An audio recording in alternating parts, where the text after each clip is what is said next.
Welcome to Creature Guide Live Saturday night. We're going to dive into some fun animal news. So let's get started. From Earth.com. See what we have here. Wait a minute, I didn't put it up. Oh,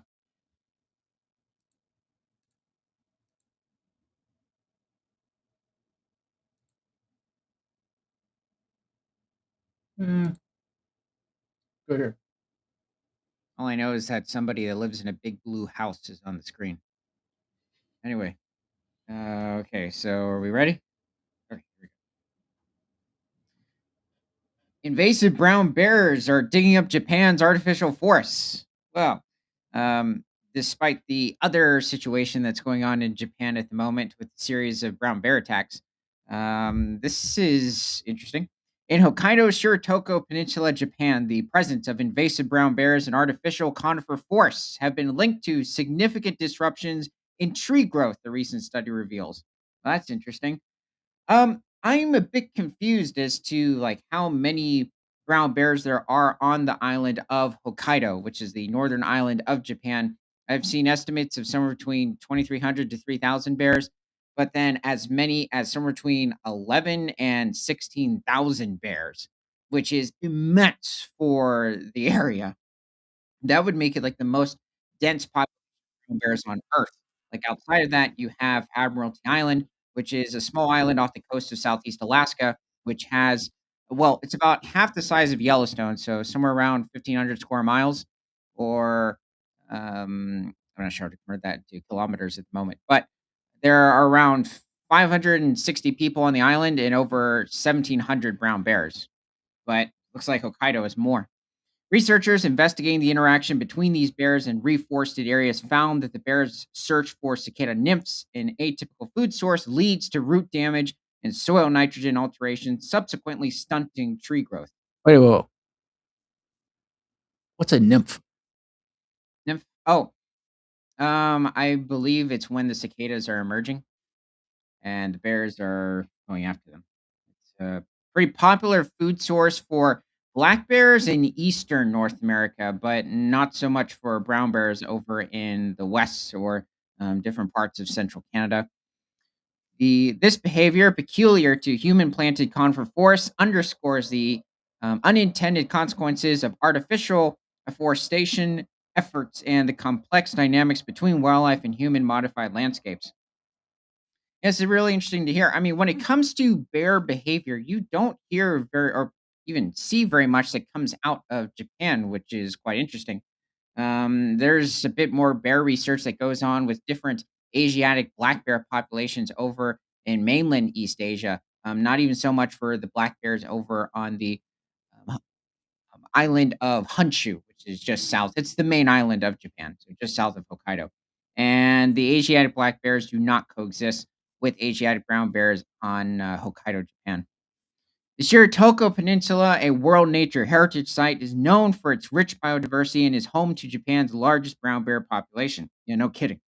With concert, well, technically, it's the only brown bear population in Japan. Outside of that, there aren't any other regions with brown bears in Japan. I believe recently, an island just off of Hokkaido, um, there was a brown bear that supposedly swam to the island, but I think it went back to Hokkaido because it just decided, you know what? There's nothing, it's not much to eat here. It's just not plentiful, or it couldn't find a mate. Anyway, with conservation efforts leading to a rebound in bear numbers since the 1990s, the peninsula has become a focal point for understanding human wildlife coexistence. Yeah, they have not been coexisting very well recently. This balance is challenged by the peninsula's dual role as a habitat for wildlife and a hub for human activity, including tourism and reforestation projects initiated in the 1970s to restore the region's original forested state through the planting of conifers such as larch and spruce. Yeah, it's one of the few areas within Japan that you can actually find spruce in the higher altitudes. Different species of spruce than what you find in different areas of North America, Europe, mainland Asia. So, okay, let's down. So, Professor Kanhi Tomita from Kochi University and Professor Tsutomu Hya from the University of Tokyo has delved into how brown bears interact with these artificial forests. Their findings reveal a marked difference in bear behavior in artificial forests compared to natural ones. Well, I'm assuming in these artificial forests that they're probably not going to be ecologically um, eh, probably beneficial to even the soil. You might not even have that many insects coming out of the ground.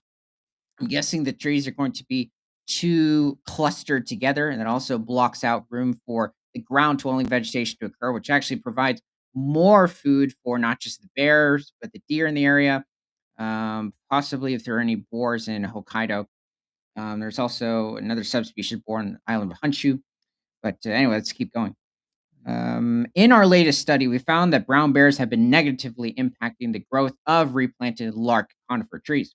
They come to the new forest to dig for cicada nymphs, a behavior we haven't seen in natural woodland or heard reported elsewhere in the world. Huh. I I don't think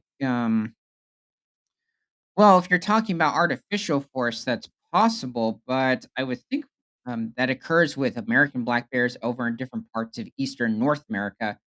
Maybe even certain regions of Europe, but possibly just not with cicadas themselves. This distinction highlights the unique impact of anthropogenic changes on wildlife behaviors and ecosystem dynamics. So, the research team's analysis involved comparing soil and tree samples from areas affected and unaffected by bear digging within these artificial forests. The difficulty in locating undisturbed plots led them to select areas where bamboo undergrowth deterred bear activity. That's quite interesting because even though the mainland panda populations are technically quite far away and they're not within contact of these brown bears, it's just interesting to hear. Sometimes you forget that bamboo does occur in Japan as well. It's also to remember that bamboo is a species of grass and they're not trees. The comprehensive, I still can't get past that one. there's also hundreds of different species of bamboo and not just one species that many tend to think of. The panda, for instance, actually feeds on a wide variety of different species of bamboo. It's just a larger percentage of its diet due to its digestive system and its teeth anatomy or teeth structure.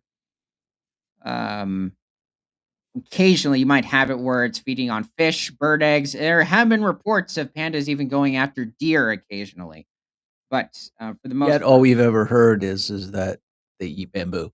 yeah, it is most of their diet, but they will occasionally eat meat. Let's see. These brown bears over in Japan, they're feeding on quite a bit of salmon within the region. Not the Atlantic salmon, but the different species of Pacific salmon, such as chum, sockeye, chinook. Let's see, coho, and pink salmon that arrive in the area. So let's see. The comprehensive study indicated that bear foraging not only reduced root biomass and soil moisture, but also decreased nitrogen levels. Whoa, culminating in diminished tree growth. Wow, I mean, I guess that makes sense if they're rooting up the area like boars do in different regions or even bears do in other parts of the world. That is quite interesting. It's definitely having a big impact in these, somewhat artificial forests. So let's take a deeper look. So the study's implications extend beyond the immediate effects on tree growth, touching on broader themes of wildlife conservation and land management. Previous studies have not considered the human impacts of afforestation efforts because data were collected from natural ecosystems. So, this study is important for wildlife conservation and understanding the roles of large mammals in anthropogenic landscapes. By anthropogenic, it means people. Referring to knowledge from only pristine ecosystems is not sufficient. To develop more appropriate management strategies for large carnivores, we need to further understand their ecosystem roles in human made landscapes. Um, yeah, I mean, it's pretty important to understand how, like, raccoon dogs further south in Japan have an impact on the different urban areas in the region. They tend to munch on, quite a bit of garbage or dog or cat food. Um, I wouldn't say that does a whole lot for the ecosystem, but anyway, rather than rely on artificial afforestation, converting land to forest, methods. This research highlights the necessity of introducing natural regeneration methods by seed dispersal from the surrounding area. Also, something to mention is that the raccoon dog, despite how popular it is within Japan, is not native to Japan. It's an invasive species. And the same thing goes for the raccoons that were introduced like back in the 1960s or 1970s due to a raccoon, not a raccoon. Well, yeah, but due to a Raccoon. cartoonish raccoon that um, had a best friend that was a human, and most people couldn't handle the raccoons. They started importing in from North America, and they've been wreaking havoc all over the place. Let's see. Somebody else is the hedgehog. Despite it representing good luck in Japan, it's not native to the area. Anyway, this will not only restore ecosystems with high species diversity and rich interactions among animals and plants, but it will also be beneficial to human society in the long term.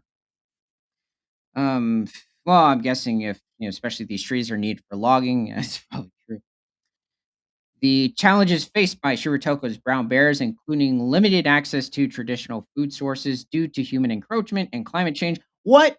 Okay, first of all, yeah, you could say, Hokkaido has had, a bit. I don't know what the increase has been in the past 100 years, but I think there's somewhere around 4 to 5 million people on the island. So it's like the least dense populated area of Japan compared to especially Honshu. But um they're doing great in terms of their population. Like they've um they've been doing really well. Let's see. Highlight the urgent need for integrated management strategies by fostering ecosystems that support both bear populations and human activities. The goal is to ensure a harmonious coexistence that benefits both nature and society. Um, the research serves as a critical reminder of the importance of basing afforestation conservation efforts on sound ecological research to mitigate conflicts and promote biodiversity. Okay, let's take a little bit of a scroll because Earth.com tends to repeat itself over and over. Okay, let's see.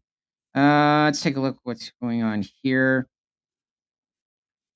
Let's see. Nothing so far. Salmon and nuts. The okay. Well, it mentions the region's cold climate and abundant food sources such as salmon and nuts provide an ideal habitat for these bears. The brown bears on the island aren't remotely huge. I'd say in some cases they're smaller than even the brown bears over in Yellowstone occasionally. So we're talking somewhere between like 300 to 500 pound individuals. Those are large males in the area. They can become a bit larger depending on how fat they become. But part of it is they are marooned on the island, so they're just slightly smaller. And I don't think necessarily the salmon runs are as plentiful as certain other areas, like such as the let's see, what is that? The Kamchatka Peninsula over in Russia, but that's also connected to the mainland. So you have those large Kamchatka brown bears, and then also the Kodiak Archipelago over in southern Alaska, as well as southeastern Alaska, southern or western British Columbian coast, and you have all those coastal brown bears in the region, and technically certain salmon runs over in northern Europe. So I think this might be it with this or what's going on. Oh wait, hold on, We don't have a chat opened up on Rumble for some reason. that's strange. Let's see. No, that's it. Well, that is quite interesting with what's going on, and these brown bears just wrecking the nitrogen quality for these trees while obtaining quite a few calories from the cicadas. So, um, let's head over to the next article. So, leaving Japan and heading over to another part of Asia. So, from wildbeeimwild.com, Mongolia, 953 snow leopards counted.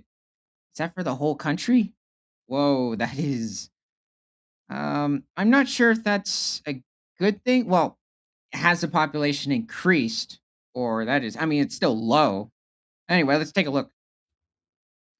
The WWF, I'm guessing that's the World Wildlife Fund, has counted the rare snow leopards in Mongolia. The recently published census not only represents the first nationwide population survey, but also sets new standards in scientific animal monitoring. Between 2018 and 2020, thousands of photos from camera traps and field observations were evaluated and combined with computer aided modeling. Based on this data, WWF estimates the total population at 953 adult animals, which is stable. Well, the question is how many of these animals or how many of these snow leopards are of breeding age? And also, is there a lot of genetic variety within this population? That's a big question. You can't just say, okay, we've got 953. That's good to see. We have no idea what really the statistics are, or they just haven't told us yet. The snow leopards have established themselves in Mongolia. They are native to the region. So I guess this would be their coming back. This is a great success for species conservation, but we cannot rest on our laurels because these big cats are still endangered. The newly acquired knowledge about their distribution will help us plan conservation measures even more effectively and with greater focus in the future. At the same time, this census is the most modern in its methodology worldwide, from World Wildlife Fund Germany.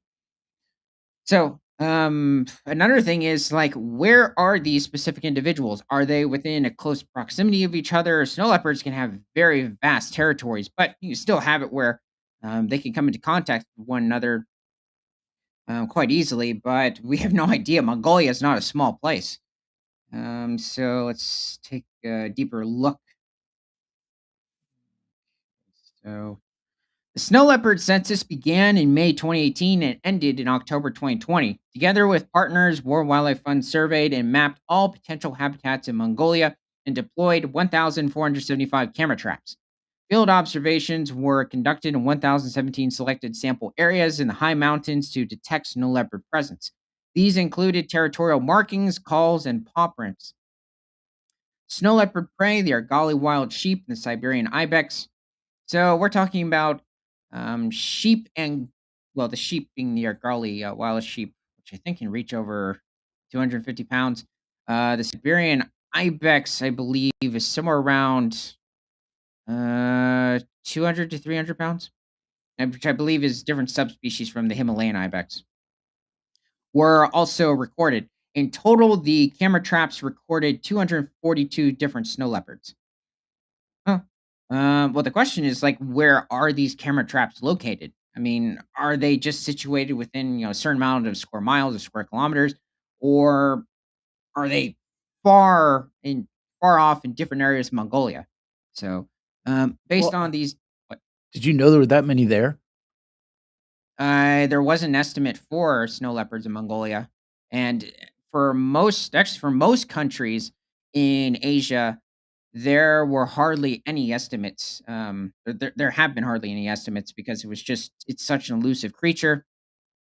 And usually, I mean, all you could find was simply there's less than 10,000 to 12,000 snow leopards in the wild. So it's really nothing specific. It's kind of that still goes for most species of cats within the wild. Even if you look at lions, I'd say the cat with the most updated population estimates is the tiger in different parts of India as well as Southeast Asia. All the other cats, including lions, their populations either have never been truly surveyed or it's been decades since they've been surveyed, which is really the case with lions. Um, but as well, when it comes to other cats, like the grumpy cat or the Pallas's cat over in Asia, um, that one I Not think referencing the grumpy cat meme, right? no, but he is definitely his old wise uncle. Um, anyway, I think there's a population estimate, like I said, somewhere between less than 10 to 15,000 cats. They are in Mongolia as well, Tibet Plateau of China. Anyway, let's keep going. Based on these data, the population size for the entire range was calculated.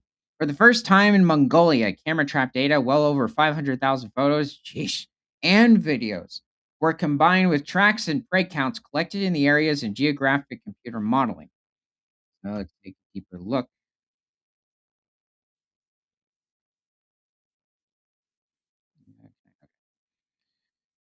This resulted in millions of data sets that had to be analyzed using statistical methods. 500 rangers, other conservation NGOs, Scientists and students from the National University of Mongolia assisted in this effort. According to the study, 953 snow leopards currently live in Mongolia.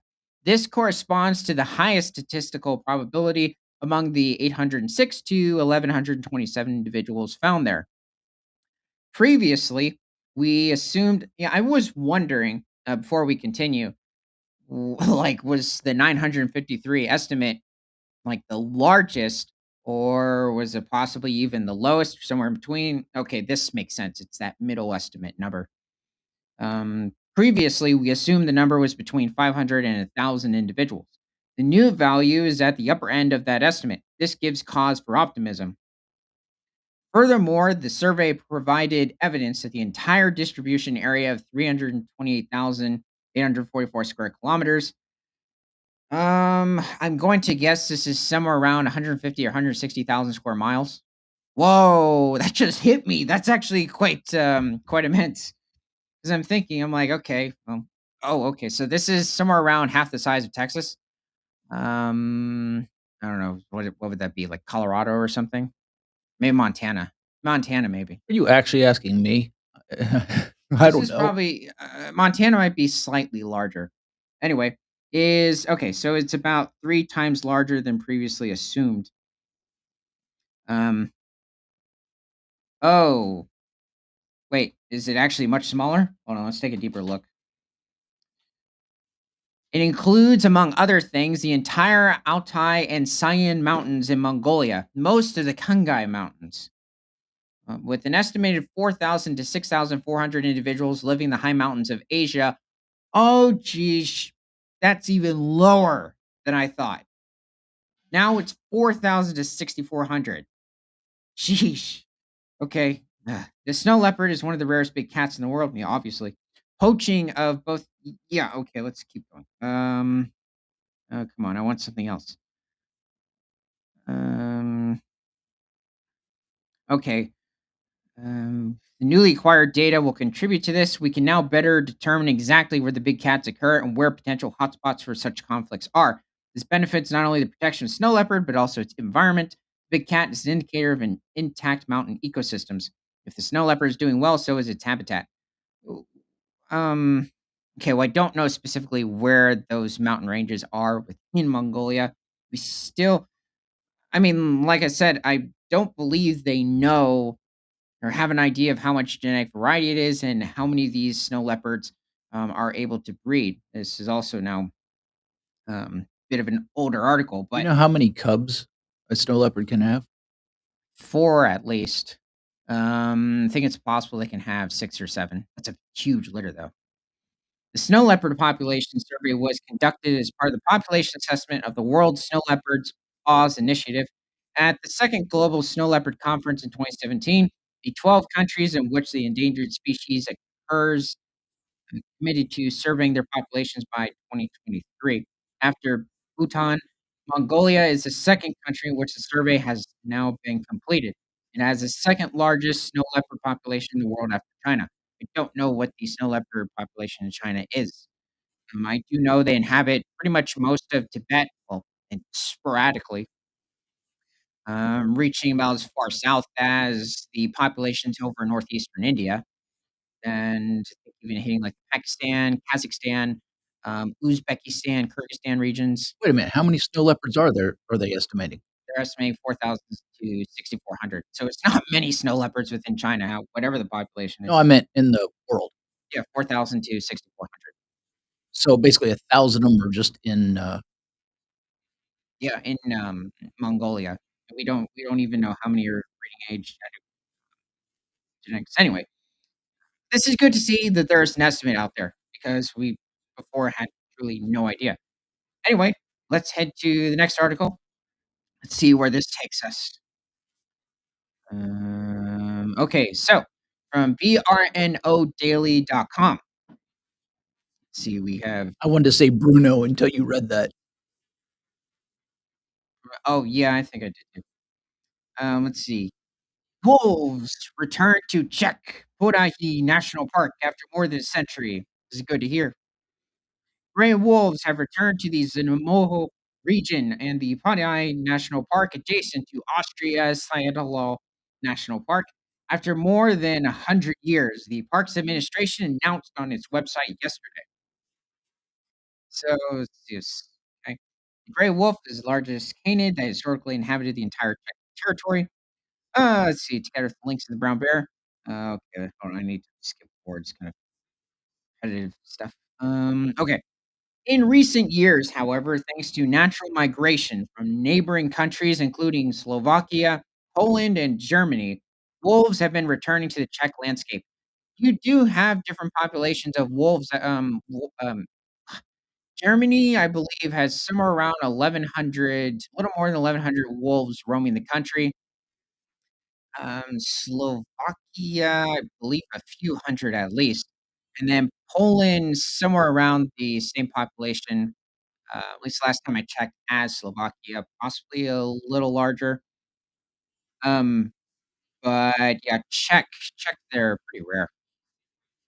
According to the Padai National Park Administration, there have been about 10 credible sightings of wolves in the Sunmol region and in the Dai River Valley in the last few years. So let's take a deeper look.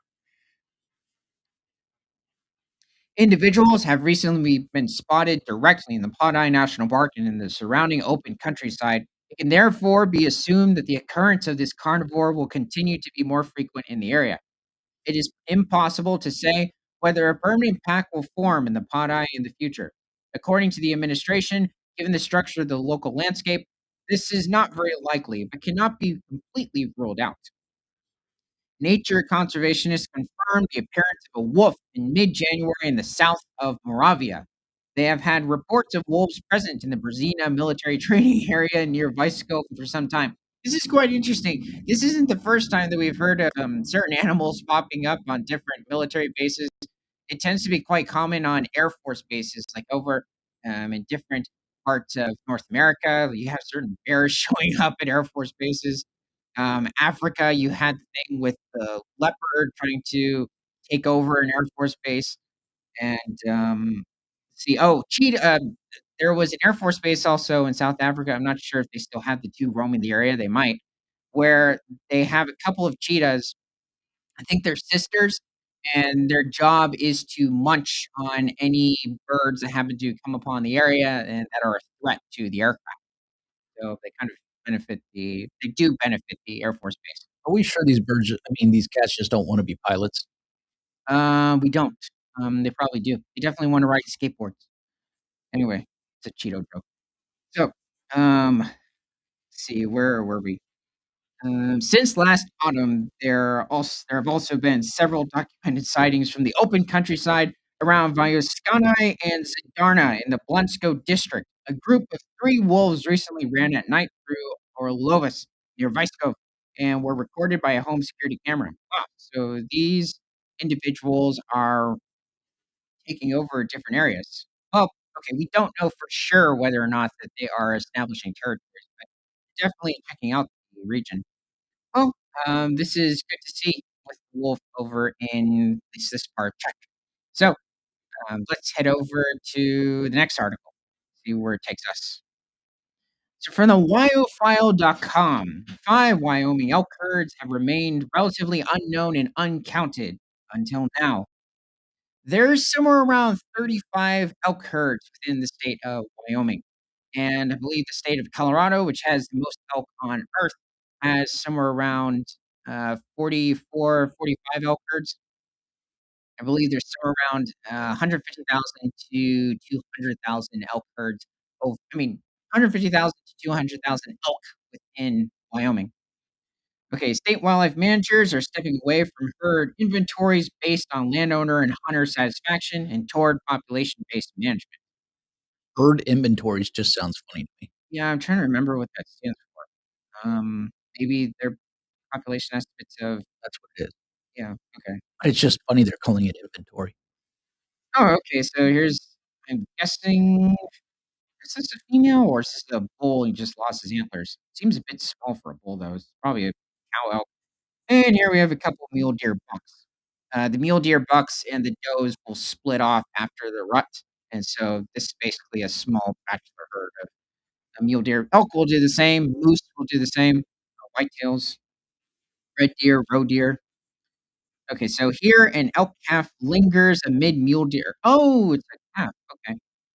Um, anyway, in a pasture on Gene Mankin's 50,000 acre ranch in southwestern Campbell County in December 2023. Elk relatively recently showed up to the region, which is in the vicinity of the Pine Ridge Elk Herd's domain. Okay, I've heard of the Pine Ridge Elk Herd. So it's probably more of like central Wyoming. I'm not entirely sure. Let's keep going. In the middle of winter, starting in 2018, stretching into 2021, contracted helicopter capture crews managed to subdue 42 cow elk from what's known as the Rawhide Herd. GPS collars adorned the new southeastern Wyoming's research specimens, amassing data that subsequently answered many basic biological questions. This is good to hear.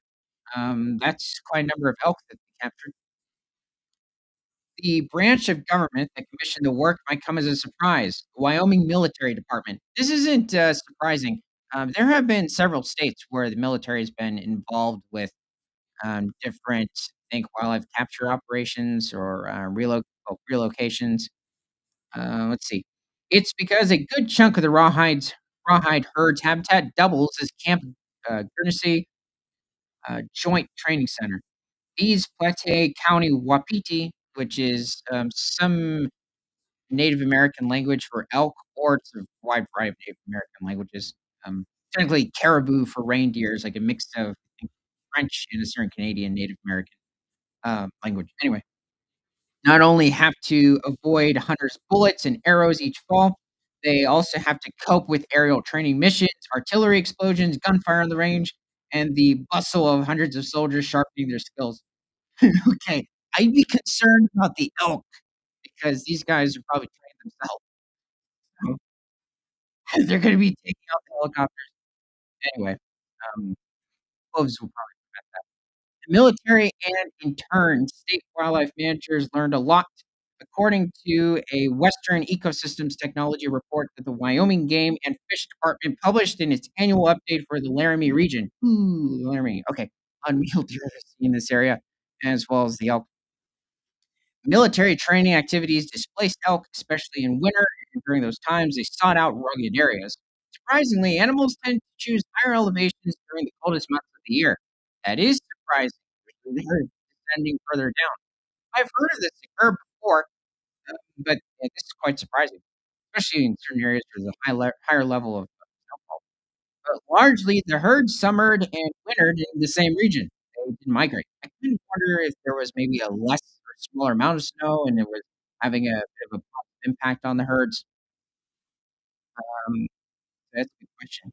Are they floating? Are those all the elk? That's what I was gonna ask. Yeah. Can we blow that up? Elk, smoke jumpers. They should be. Oh, anyway. Okay, U.S. Army paratroopers assigned to the 1st Battalion jumped from a C-130J Super Hercules aircraft at Camp Guernsey Joint Training Center in 2015. Oh, that's sad. Anyway, let's keep going. There's really no traditional migration or seasonal. I was hoping it was the elk. Anyway, they're doing operation on the mule deer. Anyway, there's really no traditional migration or seasonal movements like you'd see in a mountain herd where they're getting pushed down because of weather. The insights Weber and colleagues gained during the research are giving them a leg up in an unrelated change underway for the rawhide elk herd. It's among a handful of Wyoming elk herds that are being counted for the first time. That's interesting. I guess their people had counted like the amount of herds there were, but just never got an estimate. Anyway, considering there's way more in Wyoming. We've never managed this herd based on population. It's because it's 90+% private land. It's a really difficult herd to manage that relies on access, just like the Laramie range herds. Hmm. I would actually think that the people within the region wouldn't mind just having an estimate of the elk herds of the region just done on their land. But it depends. Okay, so let's take a deeper look. Yep, yeah. I kind of wonder if this has occurred where they, parachuted a beaver, but I guess what? No, no, no, not yet. I mean, beavers can weigh, over 90 pounds. According to Game and Fish Deputy Chief of Wildlife Justin Binfet, 4 other hard-to-count elk herds were in the same position. They include the Targhee herd, I've heard of them, residents of the Western Tetons, that's them. Targhee this is referring to the Targhee Caribou National Forest area, which technically coincides with the state of Idaho. So, um, this is over towards the, western part of the Greater Yellowstone ecosystem, which also contains Grand Teton National Park, which is what it's referring to as the Tetons or the Teton Mountain along the Idaho state line. Oh, okay, there it is. Uintah herd, which straddles the Utah state line in far southwest Wyoming. So this is past like the town of Evanston and then into the Uintah Wasatch Mountains of Utah. Let's see. The petition herd, denizens of the southern red desert. Guessing that goes into Utah as well. And last, the Pine Ridge herd, which calls ranchland north of Casper home. Oh, okay. Yeah, this is over in southern Wyoming. It really is meaningful to have estimates for herd numbers where you can, but it's also really challenging. It is not nearly as easy as some folks think it is. I wouldn't think that that would be easy. Having to capture the 42 elk and then probably also getting health checks on them, tagging them, maybe taking in some more data. There's quite a bit that's going on here. Elk can move long distances, they respond to pressure, they're pioneering into new spaces, and they can quickly move in and out of the state. Another thing is just making sure that the animal doesn't get a heart attack or, isn't put into too much stress where it dies in this situation. There's a lot that goes on here. Hey, here we go. So, okay, so he's putting a collar on the animal, he's already tagged. That might be the tag tool he's holding unless it's something for a collar. So this will help track his movements. I'm not sure if there's a camera on it. Certain wildlife um, collars will have like a camera, so or we get quite a bit of info as to what they're eating or the different animals they're coming into contact with. See, staffers with the Idaho Fish and Game Department fit a GPS collar on a cow elk from the target herd in early 2019. The interstate herd is transitioning to population based management for the first time on the Wyoming side of the state line. Okay. The changes in how to manage these herds stem in part from the state's dissatisfaction with the current approach based on satisfaction. Okay, that was What?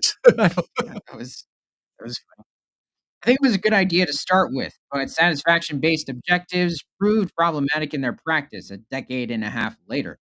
It's a system that Game and Fish started using with 7 elk herds and several other pronghorn and mule deer herds starting around 2010. All were problematic or costly to estimate because of diffused distributions.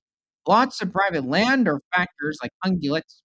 Um, Basically, ungulates are two-toed animals. Technically, a bison is an ungulate, a moose is an ungulate, elk, mule deer. If you're over in Africa, the wildebeest, the Cape buffalo, Are you they're saying a ungulates. squirrel's not an ungulate? Uh, mm, yes. Yeah, he, no, there are problems occasionally too. Anyway, let's see. Giraffes are ungulates as well. Anyway, so let's see. That cross state lines. Probably people running into deer or elk, any of them. The way it's worked is that herds are considered to be achieving the objectives which when more than 60% of landowners and hunters report being satisfied with the herd status. But administering that system has been a challenge, Benfit says.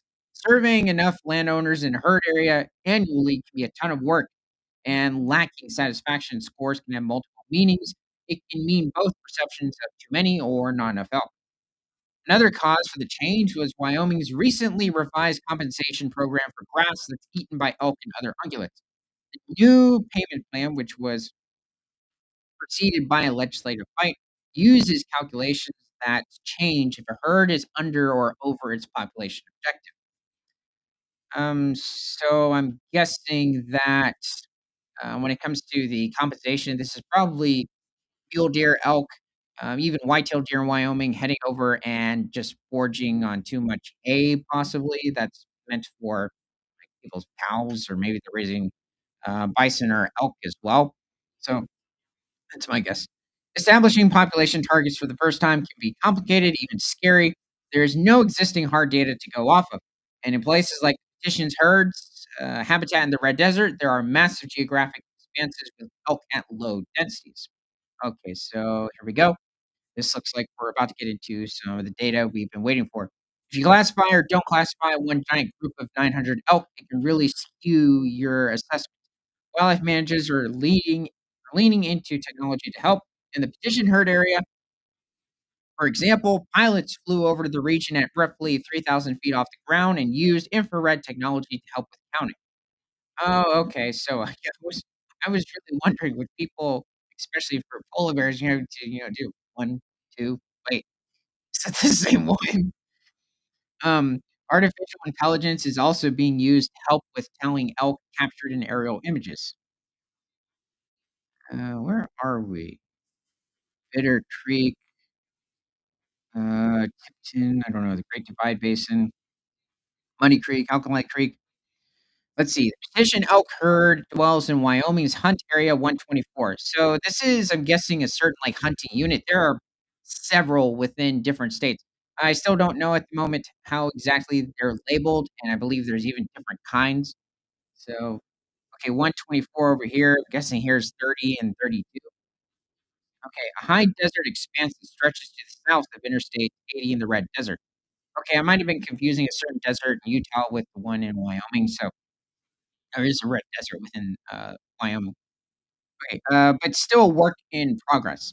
North of Casper and the Pine Ridge herd, the state's agency is set on proposing a first ever population objective of 1,500 elk, but assessments for other herds aren't yet finalized.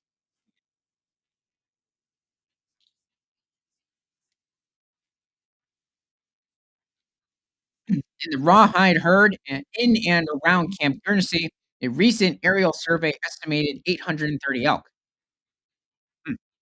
Factoring in an adjustment based on animals' sightability on the landscape. We use that number with caution due to these sightability designs and this herd being so unevenly dispersed across the herd unit. It was challenging. We think the number is low.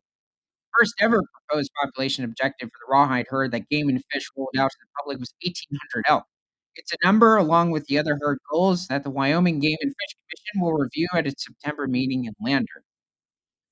I don't know what to say about this because I don't know how large the unit is. Um, the specific habitat within it. How many like calves and does are there with their cows within a certain herd? So it's just hard to estimate. I'm guessing this is all their different movements based on the line. What's the blue outline? Camp Guernsey Joint Training Facility. Wow, they really are concentrated within the center of it. The red, I'm guessing, is like the core of their activity. Wow.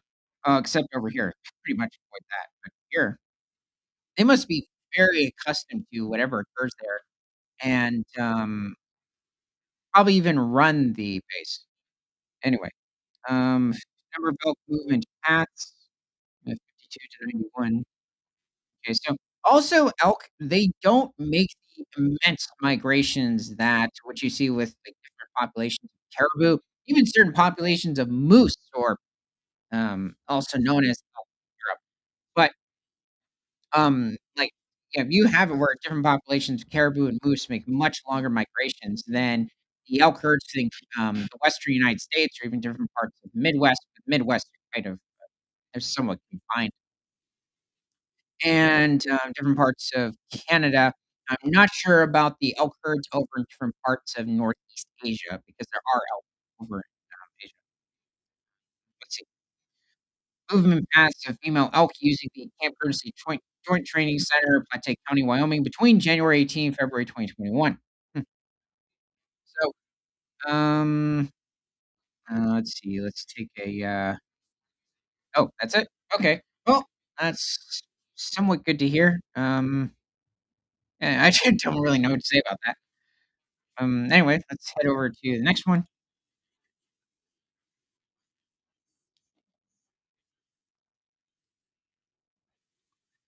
Alrighty. DiscoverMagazine.com. A new species of prehistoric bear dog discovered in the Pyrenees. So this is probably relating to the amphicyonids over in the Oligocene as well as the Miocene epoch. So over 25 million years ago.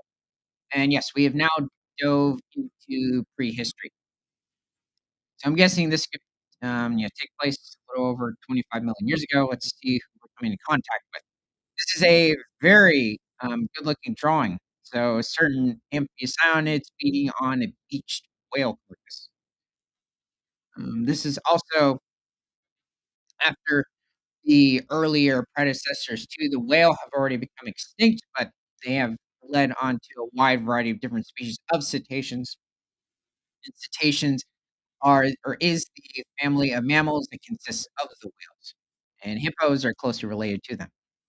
Not so much the sea cows or the dugongs or manatees. They're actually a bit distantly related to the whales, despite them being completely aquatic and cute mammals. It's rare to discover fossils from the mid-Miocene era around the Pyrenees mountain range in southern France. Okay, so this is just north of Spain where this is occurring. This is probably taking place somewhere around 12 to 15 million years ago, when it mentions mid-Miocene epoch. But paleontologists believe they may have discovered a new species after finding a lower jawbone. So yes, this is far after the dinosaurs got extinct, but this is far before the Ice Age or the Pleistocene epoch. So the mammoths have not evolved yet. Mastodons. There are different species of saber-toothed cats at this point, but they're quite small and rare. The recently discovered fauna is from a family of predators named the Amphicyonidae group, the bear dog that roamed the mountains over 12 million years ago, with several known species. Yeah, several known genre as well, and like the largest could reach over 2,500 pounds. So making them, it's really a big debate as to whether or not the largest amphicyonid was possibly the largest species of predatory mammal to roam. So let's see. To determine the new species, Bastian Minicart, paleontologist from the Natural History Museum Basel, and his international team have come together. While the finding is similar to the jawbone of other amphicyonid species, this specimen has a fourth lower premolar, a key indicator for species and genre. Huh. According to a press release, the jawbone likely represents a new genus. So it seems that this might be unique of amphicyonids that it has a fourth lower premolar. I'm not sure about the other species. So let's see. Jean-Francois Lesserport and Antoine Heitz from the Natural History Museum Basel and Flora Soleil, a specialist in carnivorous mammals, named the new specimen Tartarocyon. They always give the amphicyonids their scion uniqueness, so it's always pleasant to hear. After a giant cyclops known in Basque mythology. Yeah, that was surprising. This is also a well-known legend throughout the province of Barn, where the jawbone was unearthed from a 12.8 to 12 million year old marine deposit. Oh, okay, so that makes sense. That's why they were illustrating the amphicyonid on the shore. It was found on a marine deposit. This also happens with many different species of dinosaurs as well being found amongst marine deposits, probably living along the beach. And sometimes you might have had it where they went for a swim. Maybe some major storm happened and they got hit with a mini tsunami, they drowned, or a sea creature or sea reptile got them. This instance looks like maybe just died on the beach. Anyway, not only is this a discovery of a new species, but researchers can also use this jawbone to further study the way the climate was shifting during the mid Miocene and the way prehistoric animals made their way across the landscape. Cenozoic era in general was going through a huge, and we are in the Cenozoic era, consistently goes through huge climatic shifts. From the Paleocene, Eocene, you had a wide variety of subtropical to tropical forests in many regions of the Earth. Oligocene, it became in many areas a lot more dry and arid. You started seeing vast, expansive grassland. Miocene, you start seeing different types of ecosystems pop up, also much cooler temperatures. further into the Pliocene, and then Pleistocene, you obviously had the harshest ice ages. So, let's take a look at another article. Okay, cheeseburger.com. Okay, I remember this, website. I threw this in here just for fun. Let's hope it's better. 25 wildlife memes for animal fans who feel dangerously wild today. Okay, let's see. Kangaroos are just deer who went to prison. I've seen this. Uh, yeah, I remember this guy. I think he's actually. I don't think I'm not sure if he's still alive. He had a distinct name. Arms, you could spell that. Swedish literally translated names for animal. Horse, leopard hunter. That's true. Inkfish. That's funny. Latte walker, leech cone, peak animal, flapping mouse, shield toad, wash bear. Oh yeah, I've heard the wash bear. Tends to be just trash man. Anyway, oh, I've got 99 problems and 86 of them are completely made up scenarios in my head that I'm stressing about for absolutely no reason. That's such a stereotypical, awesome look. Is I think, brother, what have they done to you? Oh no, that's sad. Poor Porno. In case you haven't seen one before, here's a baby bison. It's a muskox. It's a baby muskox. Pandas don't have a sleeping spot. They just fall asleep wherever they want. Okay. Somewhat true. It's not very rocky where usually they're sleeping, but they will go into caves. When your kid is cute, but also the reason you haven't slept in years. Think he was just introduced to his cubs. That looks like the facial expression he was just given. There's so many times when, lionesses will introduce their cubs after they kept them away for a few weeks from the pride, and the male lions, a lot of time will run for their life. I want to make an announcement that candy corn is not a vegetable. I didn't actually read these. I forgot what corn necessarily is. No, corn itself. What kind of, plant is it? Thanks, possum, with wilderness wisdom. We think we needed that. Yeah. Short-nosed gar, pretty long. Um, there's something behind that. Forgetting where you buried 74% of the acorns you harvested, accidentally creating an entire forest filled with acorn trees. Mm, yeah, that is perfect. Did you know the ocean gets its saltiness from the tears of misunderstood sharks who just want to cuddle more? Okay. Well, I mean, if you think sharks have been around for at least, what, 365 million years? Certainly possible. Actually, they might have been going back to the Silurian period. I'm at least thinking early Devonian. I believe it. Okay, I'm just kidding. We'd hug this shark. If we don't return, just know that we went and hugged the shark. That's our greatest life achievement. Oh gosh. Elite species, all they do is chase bread. Do not feed bread to ducks. It's really bad for them. Digestive system is just not meant for it. Well, they like peanuts. Um, yeah, and, saltine crackers and, a lot of insects. Okay, what do we got here? I think it's a fallow deer? Bro, my lore is so subtle or surreal, so sinister, so ethereal. You just wouldn't understand. I guess because I mean, within this species, actually, they're not exactly uncommon, but obviously, the darker colored individuals are, more abundant. I love how you break down memes. This is, I don't get it. Looks like the house is on fire. Oh, that's because is okay. Uh, y'all ever seen an anteater straight? Yeah. I mean, they look odd, but eh. Dress for the job you want, not the job you have.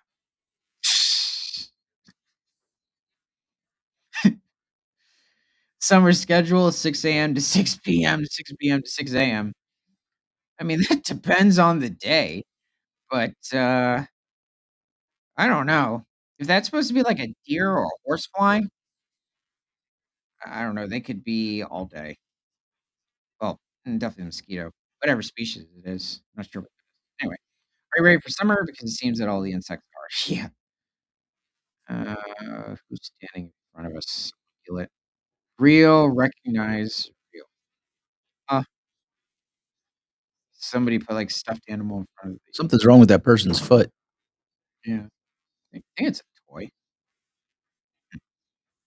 It is okay to move through a room that is dark as long as you walk like a duck. True or false? Uh, don't know what's there. I don't get it. Sharks love jazz music, but don't get classical, scientists reveal. So, bad news. We have to keep going tomorrow. Good news is that I'll keep going with you. That's sandhill cranes background. Giant tarantulas keep tiny frogs as pets so that the frog can protect the spider's eggs from insects and the spider can protect the frog from predators. This is very true. I forgot what specific species. It's dangerous to go alone. Take this. Young waitress does her job and smiles. Old dude. I remember this. Yeah, there was an Australian reporter and he popped up. Remembers at, like, the Sydney Zoo or something. Cannibal Ch This is why crabs hate stingrays. Remember. I don't think it's I don't know what to make of this. Oh, that's it. Okay, so heading on to next yeah, the, next article. That's the same thing.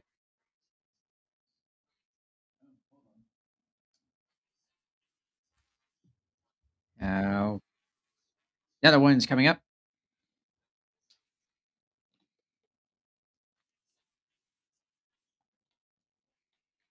Hmm. Alrighty, here we go. From au.news.yahoo.com. Rare victory in fight to protect iconic and critically endangered Aussie species.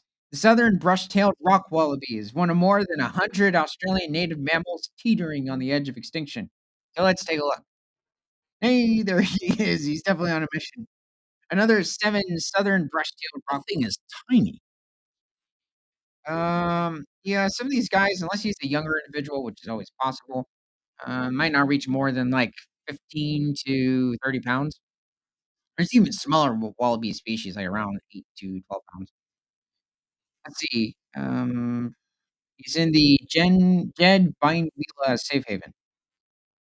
Anyway, there's fresh hope on the horizon from one of Australia's most endangered marsupials. Another 7 southern brush-tailed rock wallabies have just joined the Jinbilla Safe Haven in the ACT as part of a considered effort to rescue the species from the brink of extinction. The species is classified as critically endangered, with fewer than 100 individuals believed to be surviving in the wild.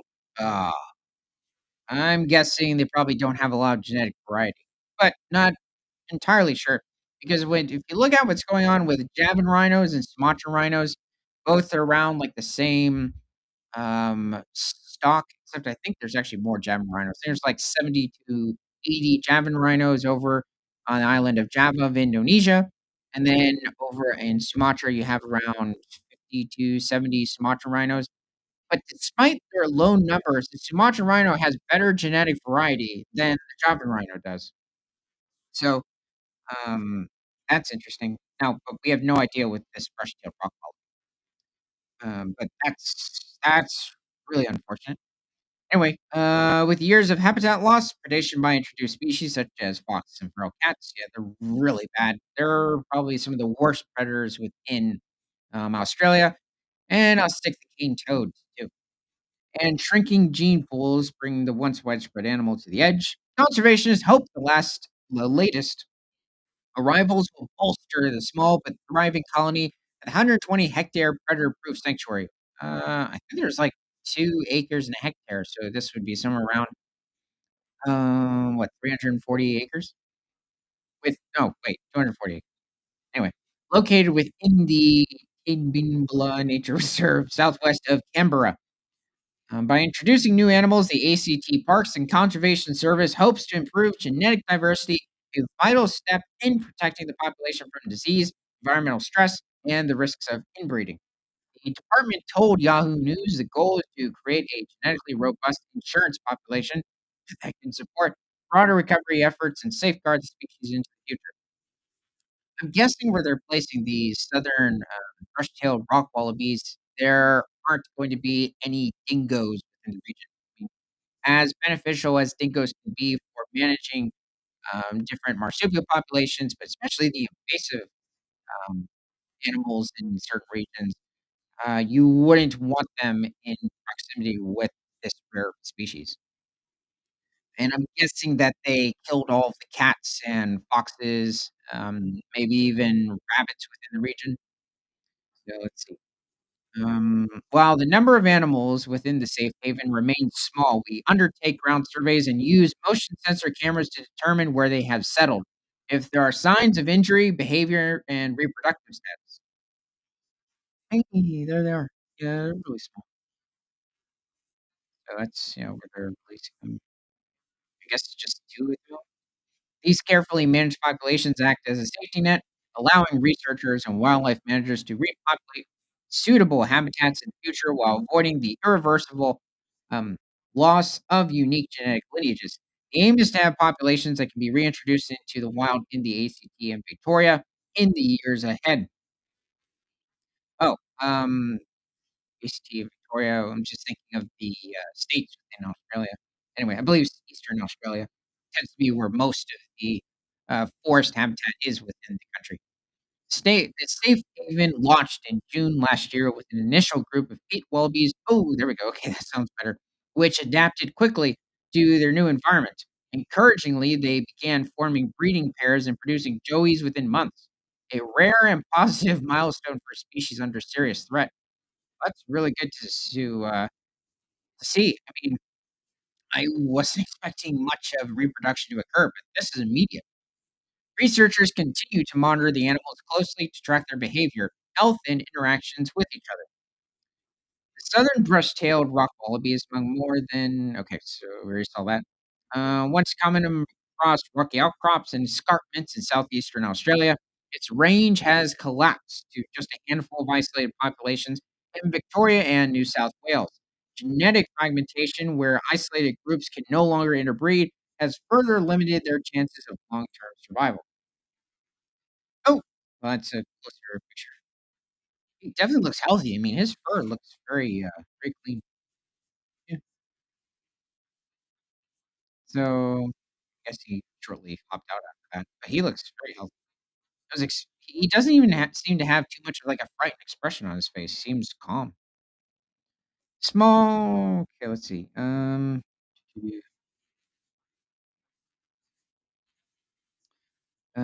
Just taking a look. Oh, although the sanctuary is not open to the public, visitors to Tidbinbula can still catch glimpses of brush-tailed rock wallabies in areas like the eucalypt forest or along the Barangu Marwang Walk. Oh, this is good to hear with these wallabies. So, um, hope you enjoyed this Saturday night live stream. And from Prehistoric to Present, my name is Ethan. This is Creature Guide Live Daily News. Remember to like, comment, subscribe if you love talking about animals, and share this show with everyone you know, because nothing's better than